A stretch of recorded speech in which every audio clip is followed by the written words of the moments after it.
縁組により我らがより強く結びつくという案。 Following the tragic ending of Episode 7, Lord Toranaga is at his lowest ebb. He has been given the customary 49 days to mourn Nagakado, but after that, he will be taken to Osaka to formally surrender. With word of Toranaga's surrender and his worsening physical health, dissent is stirring among his clan. He doesn't even personally attend Nagakado's funeral, and some of the attendees do so wearing armor as a political point.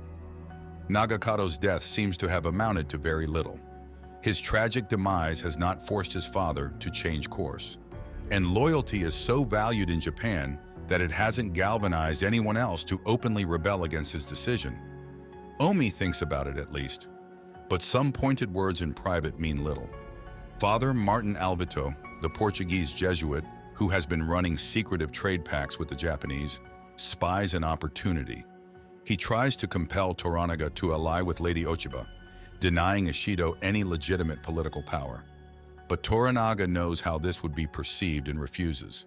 Nonetheless, Father Alvito trying to sway Toranaga's course constitutes him holding up his end of the bargain. So Toranaga agrees to hold up his own and grant the man land on which to build a church. Alvito sees this as a victory until he realizes the allocated plot is right next to a brothel. Toranaga knows what he's doing. As we'll see, Toranaga's waning influence puts Blackthorn in an interesting position.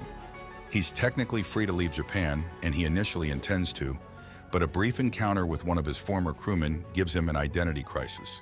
He's now culturally Japanese, at least enough to think his countrymen are coarse and off-putting. But he's not technically Japanese. He'll never be afforded the same respect and opportunity as a native. He hasn't even mastered the language. So he's stuck, believing Toranaga's imminent surrender will leave him adrift or dead. Blackthorn petitions Yabushigo, offering to let bygones be bygones and sail under his name instead. Yabu, out of loyalty to Toranaga, refuses, at least for now. What changes Yabushiga's mind is easily the best sequence of the episode. Toranaga assembles his clan to get the signatures of those who agree to formally surrender alongside him. There is disagreement among his chief advisors, all of whom think he has lost the plot and gone soft. He claims to want only a peaceful resolution to the conflict that is best for Japan, even if it isn't necessarily best for his own clan. Hiromatsu takes drastic action and declares that if Toranaga insists on surrendering, he'll commit seppuku.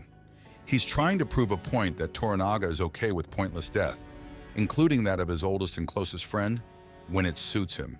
He's willing to let people die in vain. As it turns out, Toranaga is willing to let people die, but not in vain. Hiromatsu commits seppuku, with Buntaro being his second, lopping off his head to cease his agony after his point is proved.